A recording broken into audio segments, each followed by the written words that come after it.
Friends ఇప్పుడు మనం బాగా పనిచేస్తూ ఉన్నప్పుడు అంటే ఎవడికి వాళ్ళలో వాళ్ళు ఉన్నప్పుడు ఎప్పుడొకప్పుడు అనుకుంటారు కదా దీనికంటే జైల్లో ఉండడం నయం బాబు అని చెప్పి. అయితే నిజంగా జైల్లో ఉంటే ఎలా ఉంటది అంటే ఇప్పుడు నేను జైలుకి వెళ్ళి టూర్ వేస్తాను అనుకోవద్దు. సౌత్ కొరియాలో ఒక కొత్త ట్రెండ్ స్టార్ట్ అయిందండి. అందరూ జైలుకి వెళ్తున్నారంటే అవునని చెప్పాలి, కానీ అది ఒరిజినల్ జైలు కాదు. జైలు ఎలా ఉంటది, ఎగ్జాక్ట్ గా జైల్లో ఉండే ఫెసిలిటీస్ అన్ని అక్కడ అరేంజ్ చేస్తున్నారు అనమాట. ఎవరిదో స్టార్ట్అప్ ఐడియా, ప్రపంచంలో అందరూ అదోలో ఏడిచారు, ఏం చెప్పినా ఏం నమ్మిచ్చినా వెంటనే నమ్మేస్తారని చెప్పి మొదలు పెట్టాడు. సక్సెస్ కూడా అయ్యాడు. సేమ్ మొత్తం జైలు లాగే కట్టుంటది, చిన్న గది ఉంటది. గది అంటే ఇంకా జైలు సెల్ ఎంత ఉండదు అంతా. అంటే సౌత్ కొరియా మోడల్ జైలు అనమాట. ఇండియన్ మోడల్ అయితే ఎట్టుంటది తెలిసిందేగా. ఇక్కడ ఎగ్జాక్ట్ గా జైల్లో మెయింటైన్ చేసినట్టే చేస్తారు. ఒక్కడే అలా గదిలోనే ఉండాలి. ఫోన్లు, ఇంటర్నెట్లు, ఎంటర్టైనింగ్ ఏం ఉండవు. జైల్లో ఎలా ఉంటది మరి, మోస్ట్లీ ఎక్కువగా స్ట్రెస్ ఎక్కువ అయిపోయిన ఎంప్లాయీస్ అంటే సాఫ్ట్వేర్ అయి ఉంటుందిలేండి. దీని లోపలికి వెళ్ళాక ఇంకా అంతా వాళ్ళని వాళ్ళు తెలుసుకోవడానికి ట్రై చేస్తూ ఒంటరిగా ఉండాలి కదా. జైలర్స్ ని ట్రీట్ చేసినట్టే చేస్తారు. అంటే ఫుడ్ ఎలా ఇస్తారు, కింద నుంచి ఒక డబ్బా ఇస్తారు, వాళ్ళు ఏం పెడితే అదే తినాలి. ఆ గది లోపలే పక్కన చిన్న టాయిలెట్ లాంటిది ఉంటది. వాళ్ళు చెప్పిన టైంలోనే బయటకు రావాలి. వాళ్ళు ఏం చెప్తే అది చెయ్యాలి. పక్కన వాళ్ళతో వీళ్ళతో మాట్లాడుతా అన్నా ఒప్పుకోదు. చేయగలిగిందల్లా మెడిటేషన్. మనకి అక్కడ పనే ఉంటది. కావాలంటే బ్రహ్మాండం గారికి ఇచ్చినట్టు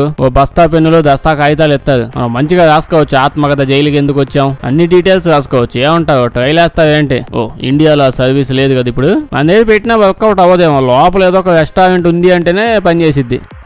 ఫ్రెండ్స్, క్యారెట్లు తెలుసుగా. జ్యూస్ చేసినా, నోట్లో పెట్టినా, మొహాన రాసిన, దాన్ని ఎక్కడ పెట్టినా లాభాలే లాభాలు అంటారు. అయితే మనం మార్కెట్ లోకి ఎక్కడికి వెళ్ళినా ఆల్మోస్ట్ క్యారెట్లని ఇలా ఆరెంజ్ కలర్ లోనే కనిపిస్తాయి. అసలు ఇవి ఇంకా డిఫరెంట్ కలర్స్ లో ఉండవా అని చెప్పి మీకు ఎప్పుడైనా డౌట్ వచ్చిందా? బేసిక్ గా ఒక మనిషికి ఇంత పనికిమాలిన డౌట్ రాదని నాకు తెలుసు, కానీ ఏదో ఒకటి గెలుగుతూ ఉంటేనే కదా కొత్త కొత్త ఫ్యాక్ట్స్ అన్ని వస్తుంటాయి. ఇలా గెలిగితేనే తెలిసింది ఏంటంటే, అంటే మొదట్లో క్యారెట్లు పండించేవాళ్ళుగా. అప్పట్లో దొరికేవన్నీ పర్పుల్ కలర్ లో, కొన్ని బాగా తెల్ల కలర్ లో, ముల్లంగులు కాదు క్యారెట్లు, అవి తెల్లగా, ఇంకొన్ని రెడ్ గా ఇలా ఉండేవి. అందరూ అన్ని మూసుకుని అవే క్యారెట్లు తినేవాళ్ళు. అయితే డచ్ లో ఏమైంది, 17వ శతాబ్దంలో విలియం ఆఫ్ ఆరెంజ్ అని చెప్పి ఒకడు ఉన్నాడు. ఎవడు అంటే వాళ్ళ కింగ్ లేండి.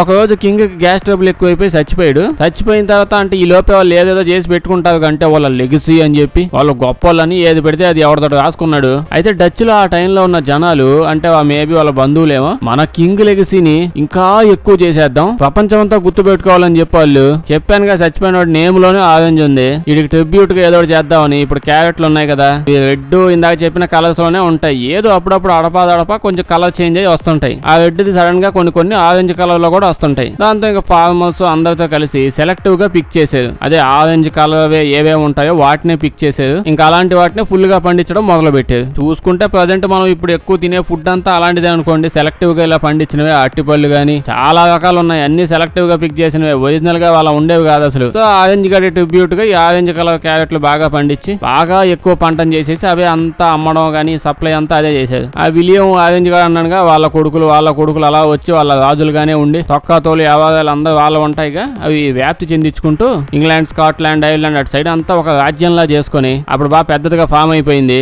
అక్కడి నుంచేలేండి ఆ బ్రిటిష్ వాళ్ళు అంతా వచ్చి మొత్తం జరిగింది. అంటే వాళ్ళ వంశం వాళ్ళే వచ్చేసారు. ఇలా ఫ్యామిలీ వాళ్ళు కూడా వాళ్ళ ముత్తాతకి ట్రిబ్యూట్ గా వీటిని ఎక్కడ పోయినా ఎత్తపోవడం మొదలు పెట్టేది. వాళ్ళ దాకా బాగానే ఏడ్చేది, మన దాకా ఎందుకు వచ్చిందిగా, మనం మంచిగా పర్పుల్ తినేవాళ్ళం కదా అంటే ఎట్టొచ్చిద్దండి. ఆ బ్రిటిష్ వాళ్ళు వచ్చి సచ్చారుగా మన దగ్గరికి. వస్తా ఆరెంజ్ కలర్ క్యారెట్లు కూడా బస్తాకి వేసుకొచ్చారు. ఎక్కడికి వెళ్ళినా వాళ్ళకి సంబంధించిన సీడ్లు అవి తెచ్చుకుంటారు. అలా ఎత్తపోయి వాళ్ళు ఎక్కడ పోతే వాటిని వ్యాప్తి చెందించుకుంటా పోయారు. ఒరిజినల్ గా మనం చూసుకుంటే ఇందాక చెప్పామే పర్పుల్ అలా కలర్స్ అని, ఈ ఆరెంజ్ కంటే మిగతావన్నీ చాలా స్ట్రాంగ్ గా మంచి న్యూట్రిషన్స్ ఎక్కువగా ఉంటాయంట. మనం తినే ఈ కలర్ వీక్ అంట ఆరెంజ్. అంటే ఉన్న వాటితో పోలిస్తే మంచి ఉండేవని తక్కువ అయిపోయి ఎక్కువ ఇవే పండించడం వల్ల ఇంకా అంతా ఇదే అయిపోయింది. ఆ బొగడా కూడా ఎవడో పోతా వాటితో పాటు మంచి క్యారెట్లన్నీ ఎత్తపోయి మనకి ఇవన్నీ మిగిల్చిపోయాడు. సర్లేండి, వాడి తప్ప మాత్రం ఏముంది, చేదస్తం ఎక్కువ అయిపోయిన వాళ్ళ ఫ్యాన్స్ బ్యాచ్ అంతా ఇదంతా చేసింది. మీరేమంటారు? రోజుకో క్యారెట్ అయినా తింటున్నారా, జ్యూస్ అయినా తాగండి, మొహం యంగ్ అయిపోయిద్దంట.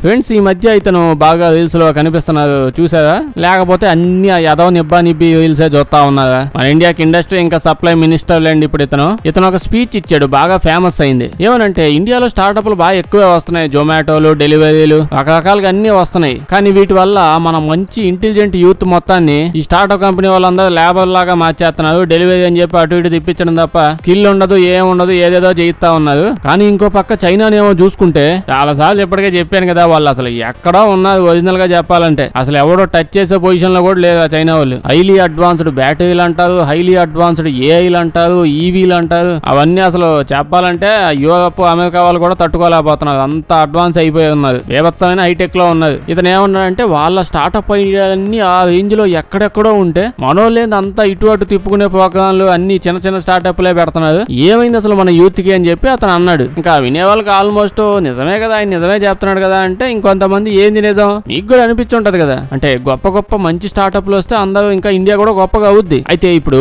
మనం నిజంగానే గొప్ప స్టార్ట్అప్ పెట్టాలనుకున్నాం అనుకోండి, యాడ్ నుంచి పెడతాం ఏమొచ్చేది అసలు? ఒక అడ్వాన్స్డ్ ఏఐ చెయ్యాలంటే ఎంత ఖర్చు అవుతుందో తెలుసా మీకు? చైనాలో అక్కడ ఉన్న వాళ్ళంతా కింద నుంచి వచ్చి పెద్ద పెద్ద స్టార్ట్అప్లు పెట్టేసిన వాళ్ళు కాదు. వాళ్ళ స్టార్ట్అప్లు కూడా ఆల్మోస్ట్ గవర్నమెంట్ నుంచి డిజైన్ చేయించినవే ఉంటాయన్ని. అలా ఎలా అంటే చైనా గవర్నమెంట్ ఆల్రెడీ మంచిగా డెవలప్ చేసింది ముందే. లిటరల్లీ చైనా గవర్నమెంట్ వాళ్ళే కొన్ని లక్షల కోట్ల రూపాయలు జస్ట్ వీటి మీద ఇన్వెస్ట్ చేసేసారు. ఈ రీసెర్చ్ ఇవి తయారు చేయడంలోనే ఇన్వెస్ట్ చేసేసారు మొత్తం. అదే ఏఐలు గానీ, ఈవీలు గానీ, బ్యాటరీస్ గానీ, ఎలక్ట్రిక్ బ్యాటరీస్ వాళ్ళు దేనిలో ముందుకెళ్ళబోతుందో ఆ టెక్నాలజీ మీద ఎప్పటికప్పుడు 1000 కోట్లు కావాలా, 1,00,000 కోట్లు ఇస్తాం, మీరు చెయ్యండి, ఏ చేస్తారో చెయ్యండి, మీకు నచ్చినవన్నీ చేసుకుంటా పోండి అని చెప్పి వాళ్ళు ఎంకరేజ్ బేభత్సంగా ఉంటది. అంటే అక్కడ ఎకో సిస్టమ్ అంతా బిల్డ్ అయిపోయింది కదా, దాని చుట్టూ ఇంకా వచ్చే స్టూడెంట్స్ అంతా ఇప్పుడు స్టార్ట్అప్ పెట్టాలంటే జొమాటో, స్విగ్గీ ఐడియాస్ కాకుండా ఆల్రెడీ అక్కడ ఉంది కదా, చైనా మొత్తం డెవలప్ చేసింది కదా, దాని నుంచి సపోర్ట్ వచ్చేలాగా మనం స్టార్ట్అప్ పెడదాం, ఈవీలో ఇంకో కొత్త టెక్నాలజీ తెద్దాం, ఏఐలో ఇంకో కొత్త ఫీచర్ ని తెద్దాం, ఇలా ఆలోచిస్తారు. అంటే వాళ్ళ స్టూడెంట్స్ కానీ చదువుకునే స్టేజ్ నుంచి అందరూ అక్కడ అంతా ఉంది కాబట్టి, అంతా కనిపిస్తుంది కాబట్టి దానికి తగ్గట్టుగా వాళ్ళు డెవలప్ అయ్యి చేసుకుంటారు.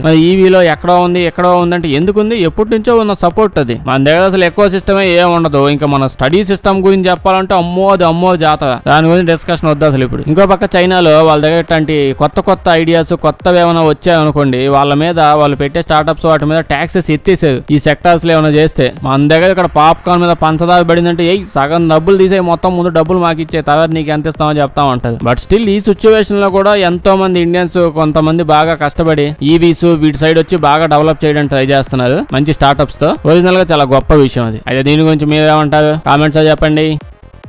ఫ్రెండ్స్, ఇప్పుడు మనం ఒలింపిక్స్ దగ్గరికి వెళ్ళిపోదాం. ఇండియా పథకాలు అవి ఇవి ఏం మాట్లాడట్లేదు, అంటే బాగా బ్యాక్ వెళ్ళిపోతాం. బ్యాక్ వెళ్ళిపోతే ఒలింపిక్స్ లో మీకు ఒకటి కనిపించింది, అందులో అన్ని రన్నింగ్లు, జంపింగ్లు, వాలీబాల్, ఫుట్బాల్, క్రికెట్ అసలు లేదు కదా. నెక్స్ట్ 2028 లో ఎప్పుడో వస్తున్నట్టుందిగా. ఓకే ఇలా అన్ని స్పోర్ట్స్ ఉంటాయి కానీ ఒరిజినల్ గా ఒకప్పుడులో ఒలింపిక్స్ లో మ్యూజిక్, లిటరేచర్, పెయింటింగ్, స్కల్ప్చర్ ఇవన్నీ కూడా ఉండేవి తెలుసా. అంటే నిజంగానే ఒలింపిక్స్ లో సింగర్స్ కి గోల్డ్ మెడల్, బ్రాంజ్ మెడల్స్ అన్ని ఉండేవి. అంటే పెయింటింగ్ చేసే వాళ్ళకి గానీ, స్కల్ప్చర్స్ గానీ, లిటరేచర్ మంచి కథలు, పోయమ్స్ వీటికి రాసే వాళ్ళకి గానీ వీళ్ళందరూ ఒలింపిక్స్ లో పార్టిసిపేట్ చేసి మెడల్స్ గెలిచేవాళ్ళు. ఇమాజిన్ చేయండి మన ఇండియన్స్ అలా సాంగ్స్ పడితే దానికి ఒలింపిక్స్ మెడల్స్ వస్తా ఉంటాయని. కాకపోతే అందులో ఏం చేసినా అవన్నీ కూడా స్పోర్ట్స్ కి సంబంధించినవే ఉండాలి. అంటే ఇప్పుడు పెయింటింగ్ వేసామనుకోండి, అది ఖచ్చితంగా స్పోర్ట్స్ కి సంబంధించిన ఒక అద్భుతమైన పెయింటింగ్ అయి ఉండాలి. మ్యూజిక్ అంటే ఇంకా స్పోర్ట్స్ కి సంబంధించిన మంచి ఎనర్జీ ఇచ్చేవి గానీ ప్రతిదీ అలా స్పోర్ట్స్ కు ఉండాలి. ఒలింపిక్స్ లో అదొక గట్టి రూల్ అనమాట. ఏమైంది అంతా బానే ఉంది, ఇప్పుడు కూడా ఉంటే ఇట్టేది కదా అంటే 1945 తర్వాత ఆ ప్రపంచ యుద్ధం ఆ గోల్ అంతా కంప్లీట్ అయిపోయిన తర్వాత ఒలింపిక్స్ బాగా ఊపు అందుకుంది. ప్రతి దేశం బాగా ఇన్వాల్వ్ అయిపోయి, అంటే దీని తర్వాత యుద్ధాలు అనేవి అసలు ఎక్కువ జరగకూడదని ఫిక్స్ అయ్యారు కదా. సో దేశాలని మనం ఒలింపిక్స్ లో తన్నుకుందామని ప్రపంచ దేశాలు దాన్ని ఒక ప్రైడ్ గా ఫీల్ అయ్యి ఇన్వాల్వ్ అయ్యి చేస్తున్నారు. దానివల్ల ఆ టైంలో రూల్స్ చేంజ్ చేసేసారు. దీనికి మీద చాలా వింతగా తీసుకొచ్చారు. ఏంటంటే ఇప్పుడు ఈ ఆర్టిస్టులు, సింగర్ గానీ, పెయింటర్ గానీ వీళ్ళు ప్రొఫెషనల్ గా ఉండకూడదు అనమాట. ప్రొఫెషనల్ అయ్యి ఉండకూడదు. అంటే ఏం లేదు, ఇప్పుడు సింగర్, పెయింటర్ ఉంటే వాళ్ళు డబ్బుల కోసం పనిచేసే టైప్ వాళ్ళు అయ్యి ఉండకూడదు. ప్యూర్ గా మనసులో నుంచి జస్ట్ ఆర్ట్ కోసం అదంతా చేయాలి, డబ్బుల కోసం ఏమీ చేయకూడదు. అంటే ఇప్పుడు స్పోర్ట్స్ పరంగా చూసుకుంటే ఎలా ఉంటది, క్రికెట్ ఆడేవాళ్ళు డబ్బుల కోసం ఆడకూడదు, డబ్బులు వస్తాయి, ఫేమ్ వస్తుంది, ఇదంతా కాదు. క్రికెట్ అంటే ప్యాషన్, పొద్దునొచ్చి అలా క్రికెట్ ఆడి వెళ్ళిపోవాలి. జస్ట్ ఆ గల్లీ క్రికెట్ లో ఎందుకు ఆడతాం, డబ్బుల కోసమా కాదు, ఇంట్రెస్ట్ ప్యాషన్ తో ఆడతాం కదా, సేమ్ ఆ టైప్ అయి ఉండాలి. సో ఓవరాల్ గా గల్లీ క్రికెట్ లో ఆడే వాళ్ళే ఒలింపిక్స్ కి రావాలి. ఒరిజినల్ గా మిగతా వాళ్ళు ప్రొఫెషనల్ గా ఆడేవాళ్ళు రాకూడదు. ఇదే అనమాట వాళ్ళు తెచ్చిన రూల్. నిజంగానే అదే తెచ్చారు. సింగర్స్, ఆర్టిస్టులు ప్రొఫెషనల్ అయ్యి ఉండకూడదు. అది తెచ్చిన తర్వాత ఇంకా ఏం తెలిసింది, ఇప్పుడు గొప్ప ఆర్టిస్టులు ఉన్నారు, వాళ్ళు డబ్బులు సంపాదించుకోవాలి కదా. రోజు పెయింటింగ్ వేసి పడుకుంటే ఫుడ్ ఎవడు పెడతాడు? గొప్ప ఆర్టిస్టులు అంతా డబ్బులు సంపాదిస్తారు. వాళ్ళు ఇంకా ఒలింపిక్స్ వరకు రాకూడదు అంటే ఇంకెవరు వస్తాం ఇంకా అసలు. దాని తర్వాత ఇంకా నెమ్మదిగా అసలు ఈ ఆర్ట్ అనే సెగ్మెంట్ మొత్తాన్ని ఒలింపిక్స్ నుంచి తీసేసారు. అంతకుముందు ఉన్నాయని చెప్పాను కదా, అప్పటిదాకా ఒలింపిక్స్ లో 151 మెడల్స్ వచ్చాయి. అదే సింగర్స్ కి, ఆర్ట్ కి సంబంధించిన గోల్డ్ మెడల్స్ ఇవన్నీ ఇస్తారు కదా, అన్ని చాలా పెద్ద పెద్ద ఆర్టిస్టులే గెలుచుకున్నారు. వాళ్ళు వేసిన పెయింటింగ్లు, చేసిన స్కల్ప్చర్ స్కల్ప్చర్స్ ప్రతి ఒక్కటి ఏవో సైలెంట్ మ్యూజియం లో ఎవడో తెలియకుండా ఎక్కడ పడితే అక్కడ పెట్టున్నాయి. ఎక్కడ పెట్టేవి కూడా పూర్తిగా ఎవరికి తెలియదు. మొత్తం మాయం చేసేసారు. ఇప్పుడు అఫీషియల్ గా ఒలింపిక్స్ లిస్టు ఇప్పటిదాకా ఎవరు గెలిచారు, అంతకుముందు గెలిచిన వాళ్ళవి ఆ లిస్టులో అసలు ఈ వీళ్ళకి సంబంధించిన నేమ్స్ అన్ని తీసేసారు. అలాంటిది ఒక ఉండేదన్న పాయింట్ కూడా తీసేసారు. అదేంజిలో ఎవరికి ఏమొచ్చిందో తెలియదు. ఎవడో తెచ్చాడు, దానివల్ల మొత్తం మాయం అయిపోయింది. ఓకే ఫ్రెండ్స్, ఇప్పుడు మళ్ళీ బిజినెస్ ఐడియా టైం వచ్చేసింది. అదే అడ్వర్టైజింగ్ ఐడియాలు. ప్రతి వీక్ ఒక ఐడియా ఇస్తున్నాం కదా, ఏదో ఒక రోజు కంపెనీ పెట్టండి అమ్మా ఎవరో ఒక. దీనికోసం డైరెక్ట్ గా మనం వియత్నాంకి వెళ్ళిపోదాం. వియత్నాం లో బియర్ బాగా చీప్ అంట, డెడ్లీ చీప్. కొన్ని రైల్వే స్టేషన్ లో వాటర్ బాటిల్ కూడా ఇవ్వగా డబ్బులకి. ఎంత అనుకుంటున్నారో 30-35 రూపాయలకు బియర్ వచ్చేసిద్ది. దాంతో అక్కడ జనాలందరికీ బాగా అడిక్ట్ అయిపోయారు. చాలా చీప్ గా, చాలా హ్యాపీగా తాగుతూ బతుకుతూ ఉన్నారు. అప్పుడే వీళ్ళ మార్కెట్ లోకి బెల్గో అని బాగా పెద్ద కంపెనీ ఆడొక కొత్త కాస్ట్లీ బియర్ తయారు చేసుకుని ఎంటర్ అవుదామని ఫిక్స్ అయ్యాడు. 35 రూపాయలకి అంత ప్రీమియం గా ఇవ్వాలంటే కష్టం కదా. ఇప్పుడు తీసుకొస్తే తాగే వాళ్ళు కొంతమంది తాగుతారు, చాలా మంది కష్టం అయిపోద్ది.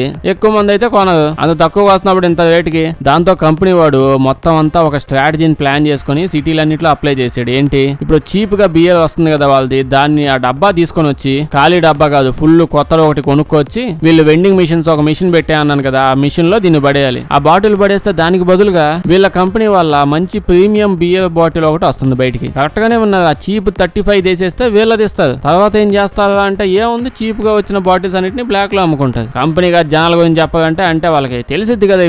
ఇప్పుడు వీళ్ళు నార్మల్ స్ట్రాటజీలో ముందు రేట్లు తక్కువ ఇచ్చేసి బియర్ జనాలకి బాగా అలవాటు చేసేసి అప్పుడు మళ్ళీ రేట్లు పెంచేద్దామని ఇట్లాంటి సేమ్ అవే సోది పనులు చేస్తే జనాల కోపం వస్తుంది సడన్ గా పెంచారని. ఇంత చండాలమైన స్ట్రాటజీలు వద్దని చెప్పి కొత్తగా ఏమైనా ఆలోచించి వీళ్ళ బియర్ టేస్ట్ ఎలా ఉంటుందో జనాలకి ముందు తెలిసేలా చేద్దామని, ఎలాగో తక్కువ రేటుగా అమ్ముదామని ఫిక్స్ అయ్యారు కదా, అందుకే స్ట్రాటజీ అప్లై చేశారు. సో ఇలా సైకలాజికల్ గా మీ పాత బియర్ వద్దు, అది ఇచ్చేయండి, ఈ బియర్ ట్రై చేయండి అని డిఫరెంట్ గా వచ్చాడు. సూపర్ ఐడియా కదా. వాడి పాత బియర్ నాకు వద్దని కొత్తది తీసుకున్నాడు. అక్కడ కొత్తది చూస్తే టేస్ట్ ఎలాగో అదే పోయింది. ఇలా ఉండే కొద్దీ బాగా ఎక్కువ జనాలకు అలవాటు అయిపోయింది, ఇంకా సక్సెస్ కూడా అయిపోయింది. ఇలా తెలివిగా ఆలోచించాలండి.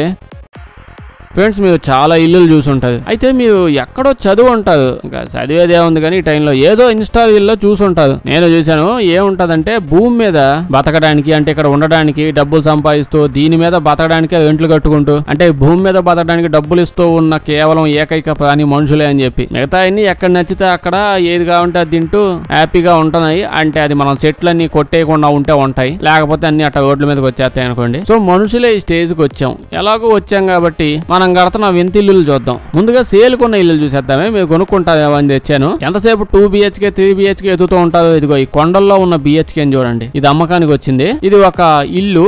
మరి ఎవడో ఆర్టిస్టు అతని మనసులో వచ్చిన భావాలు చెక్కడానికి లోపలికేసి చెక్కి నిజంగానే ఆ కొండ లోపల ఒక అద్భుతమైన ఇల్లు కట్టేశాడు. ఒరిజినల్ గా చాలా లగ్జరీ ఇల్లు అండి. ఏదో పైనుంచి చూసేసరికి ఆది మానవులు ఇల్లు అనుకునేది, లోపల భలే ఉంటది. మొత్తం ఫర్నిచర్ తో పాటు వస్తుంది, చాలా అద్భుతంగా ఉంటది. 9 గదులు ఉన్నాయంట లోపల. దాంతో పాటు లైబ్రరీ ఉంది, పెద్ద హాల్ ఉంది, బయట ఆడుకుంటే ప్లేసే ప్లేస్. అసలు అరిసి గోల చేసి ఏం చేస్తున్నా, ఎంత ఆడుకున్నా ఎవడు వాడు. అంటే మీకు ఏమైనా అయినా ఎవడు వాడనుకోండి, అది వేరే విషయం. కరెంట్ ఉండదు, ఏముండదు అనుకోవద్దు. ఇంకా సోలార్లు వచ్చాక కూడా కరెంట్ కావాలి అది ఇది అంటారేంది. మేబీ నెట్ లేదు అనుకుంటావేమో. ఆ ప్రాబ్లం కూడా లేకుండా ఎలాన్ మస్క్ స్టార్లింక్ తెచ్చాడు కదా, డైరెక్ట్ గా శాటిలైట్ లోంచి అంత వైఫై లాగి మన బిల్డింగ్ మీద వేసి కొడతాడు. అయితే టెక్సాస్ లో ఏడిచిందంట, రేటే కదా చూస్తుంది.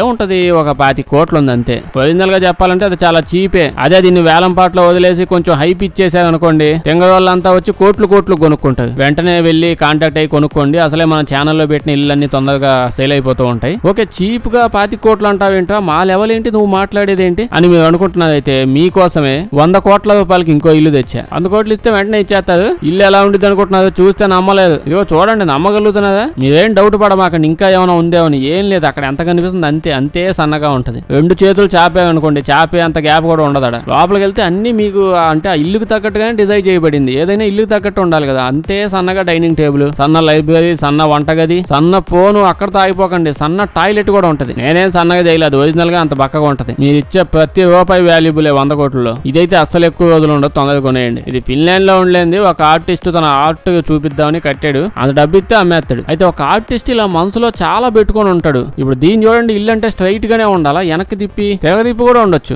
ఆర్టిస్ట్ మనసులో ఏముంటుంది నాకు ఇప్పుడైతే నిజంగా అర్థం కావట్లేదు. ఆ లోపలికి వెళ్తే బాత్రూమ్లు, తలుపులు, బెడ్లు అన్ని తిప్పే ఉన్నాయి. అంటే ఇప్పుడు ఏందా నీ బాధ, ఎందుకు ఇది కట్టావు, ఏం చూపించాలని, నీ తొక్కలో మనసులో ఏముందా అసలు? ఇప్పుడు అట్లీస్ట్ ఇదిగో ఇక్కడ అయితే ఉన్నాడు, ఇది నా ఇల్లు అంటాడు, చూస్తే ఎండిపోయిన చక్క మొక్కలు ఉంది బయట నుంచి, కానీ ఒరిజినల్ గా అది ఒక ఎకో ఫ్రెండ్లీ హౌస్ అనమాట. కొంచెం కాంక్రీట్, దానికంటే ఎక్కువగా నేచురల్ సబ్స్టెన్స్ లు, అంటే ఏముంది గడ్డి, ఎండుగడ్డి వేస్తే ఇల్లు చాలా అద్భుతంగా వచ్చిద్దని, ఆ ఇల్లు చాలా చల్లగా ఉంటుందని ప్రూవ్ చేద్దామని కొంతమంది ఆర్టిస్టులు కలిసి ఎండుగడ్డితో కట్టేసి లోపల మంచి డిజైన్ చేసేది. నార్మల్ ఇల్లు కంటే ఇవి బెస్ట్ గా ఉంటాయని చూపించారు. ఇలా ఏమైనా చేస్తే ఇది ఒక అద్భుతమైన ఆర్ట్ అన్ని చూపిస్తుంది, బాగుంది. కొంపంతా తిరగబిప్పి కట్టేసి ఇప్పుడు వాడు ఏం చెప్పాలనుకున్నాడు, లేకపోతే ఆ బక్కిల్లు కట్టి ఏం చేయాలి ఇప్పుడు? అదేండి, ఇప్పుడు ఈ కొంప దగ్గరికి వస్తే మేబీ ఆది మానవులు ఇంత లగ్జరీ ఇళ్లలోనే బతికే వాళ్ళేమో, మన వాళ్ళంతా ఏసీ గీసీ అంటారు, అప్పట్లో ఇలా ఉండేవాళ్ళేమో. మీరేమంటారు కామెంట్స్ చెప్పండి. నచ్చుంటే లైక్ చేయడం మర్చిపోకండి. ఇలాంటి వీడియోస్ ఇంకా ఉంటే మా ఛానల్ చెక్ చేసి చూడండి, అలాగే సబ్స్క్రైబ్ చేసేయండి.